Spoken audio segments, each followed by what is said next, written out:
Hello everyone, welcome to VMS class. In this lesson, I am going to explain what is identifier and what are the rules we have to follow when you are giving a name for any identifier and some examples of that. Until now, we have written a simple Python program using the print function. We have used just print hello world, print hi, print names, print numbers, right?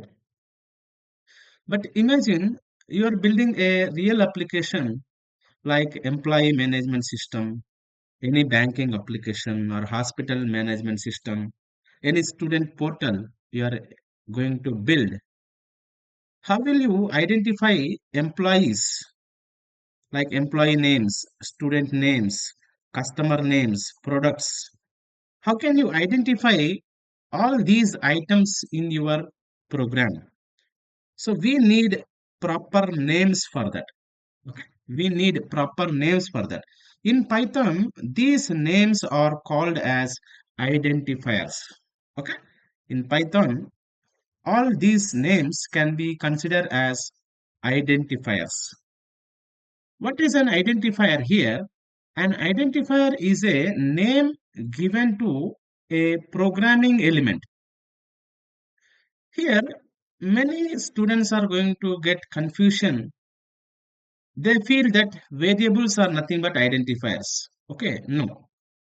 An identifier is a name given to any programming element. So that can be a variable name, that can be a function name, that can be a class name, module name, or object name. So any name given to these programming elements, okay, any name given to the programming elements like this can be considered as an identifier. An identifier is a name given to a variable. An identifier can be a name given to a function. It can be a name given to class, any programming element. Okay. So think of an identifier as a name that helps us identify something in a program. You are writing a program, you need to identify something in that program, then you can give identifier name. Okay, for example, I want to store student name. An identifier will be given. It is just like as every person has a name, we have name, right? So our name is for identification, identifier. So like that, every programming element should have a meaningful name. Right? Understand? A meaningful name will be given. That is called identifier. Suppose you are maintaining student records. Instead of saying something like student number one, you can give a name like student underscore name, a valid identifier. Instead of giving employee number 5, you can give employee salary. So these names make the program easy to understand. But when you are giving a name for identifier, you need to follow some rules. There are many rules are there, and I have mentioned the commonly required rules. If you don't follow this, maybe you may get error also. Okay. So rule one, use letters, digits, underscore. Okay. If it is a identifier name, you have to use either letters, alphabets, digits, underscore. Only these three things should be there in Python. Okay. You can see that a student, only letters are there. Student one, letters and digits are there, valid. Student underscore name, so which contains letters and underscore. It is also valid. Course 2025. This is also valid.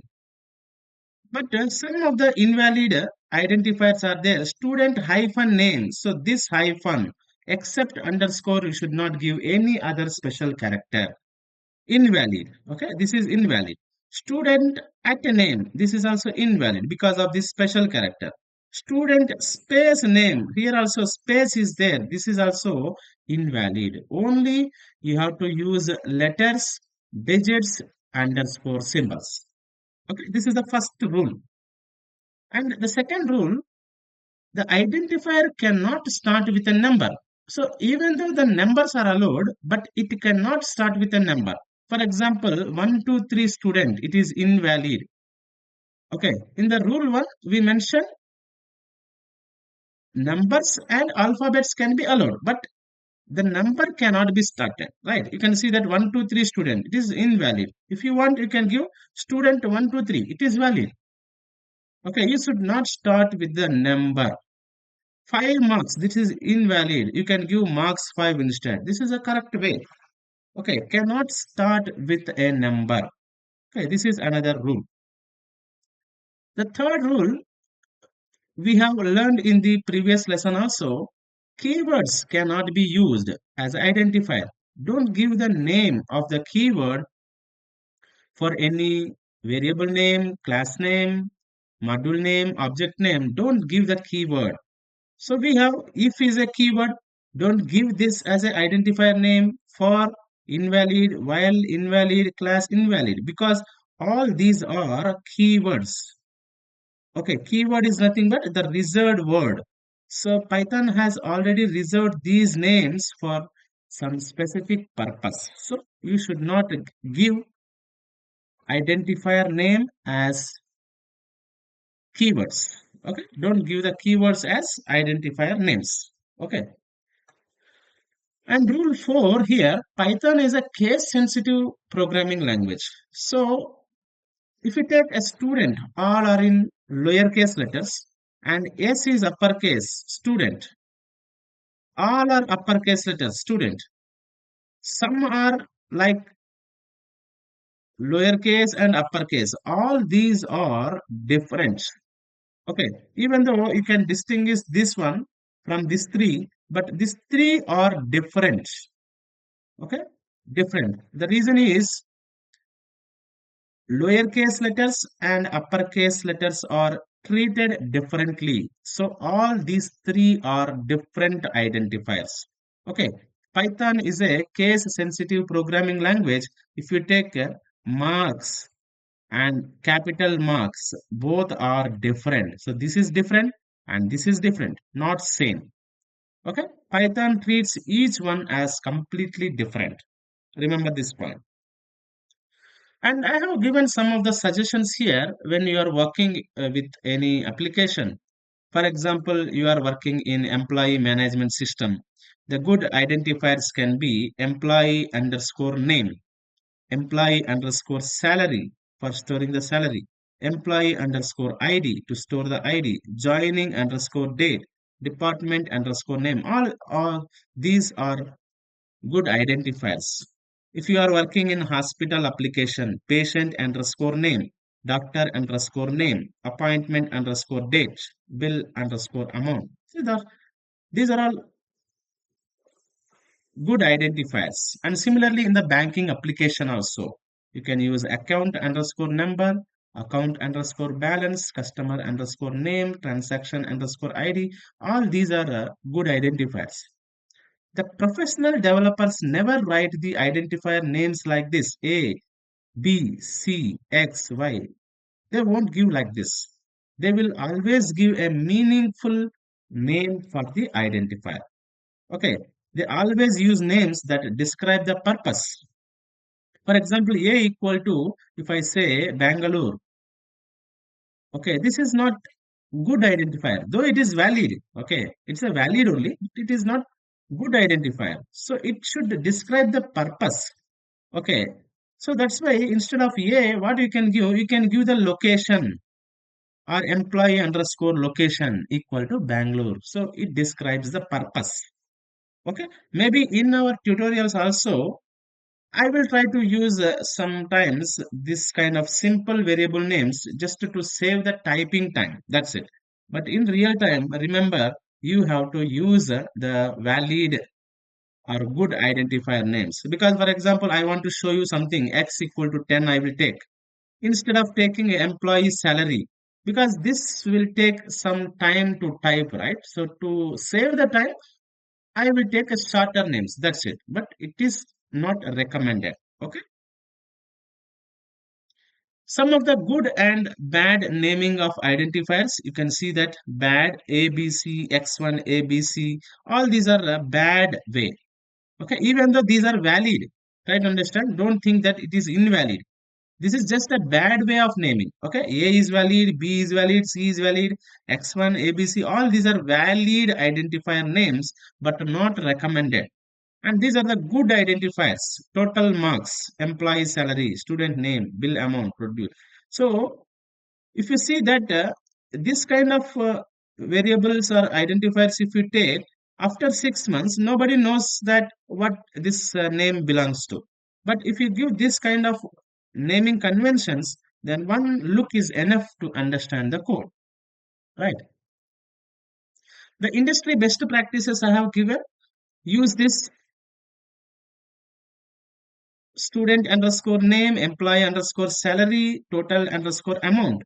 Even you can avoid by combining it like this: student name, it is also valid; student underscore name, it is also valid; student name, all these are also valid. In Python, the recommended style is snake case. Try to understand. It is recommended snake case. What is the meaning of a snake case? Words are separated using the underscores. All are in lower case. Okay. Customer underscore address. It is the snake case. Mobile underscore number. Annual underscore salary. All these are following the snake case.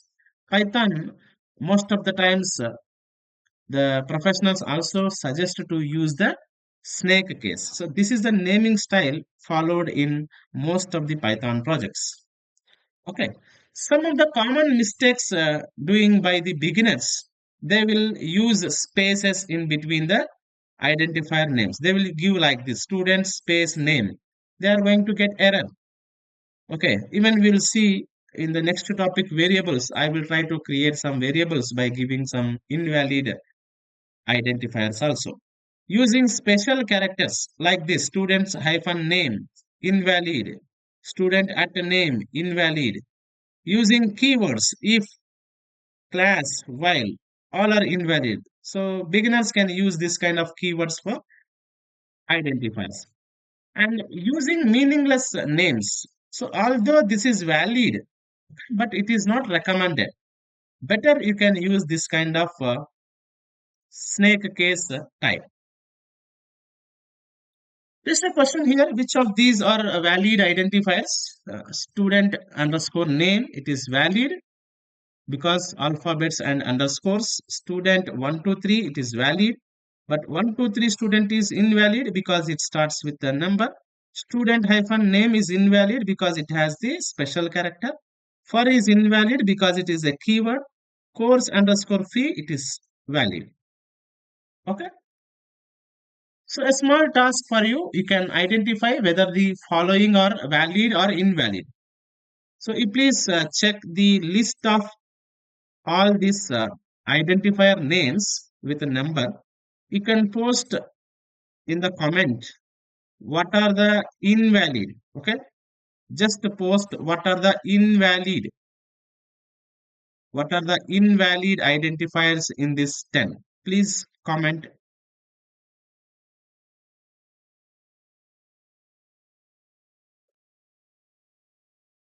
Okay. Now some of the questions, let us see in the identifiers. What is an identifier in Python? An identifier is a name used to identify the programming elements such as variables, functions, classes, modules, and objects. Okay, these are very simple questions because these are very early topics in Python programming. But sometimes even the beginners cannot answer simple questions also. Identifier. What is an identifier in Python? They will give some strange definition. If you give something an answer like this, it will be good.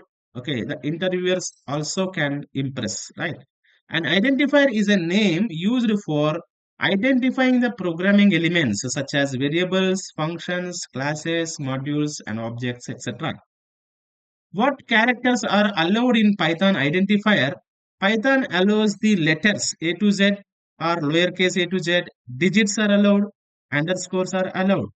But however, an identifier cannot start with a digit. Even the digit is allowed, don't start the identifier with the digit. Can a Python identifier start with a number? The answer is no. An identifier cannot begin with a digit. So invalid 123 student, invalid. Student 123, it is valid. Okay. Can keywords be used as identifiers? The answer is no. Python keywords are reserved words that cannot be used as identifiers. What naming convention do professional Python developers follow? Professional Python developers typically use a snake case, okay, where words are separated by underscore, such as employee underscore salary, student underscore name, like this. Why are meaningful identifiers are important? Meaningful identifiers make code easier to read, maintain, and debug and collaborate on, especially in large software projects. If you give the variable names like A, B, C, in future you may forget what is A, what is B, what is C denotes. What is the purpose of that? If you give some meaningful identifiers, it is easy for reading, maintaining, and debugging. Okay, thank you. I will see you in the next lesson.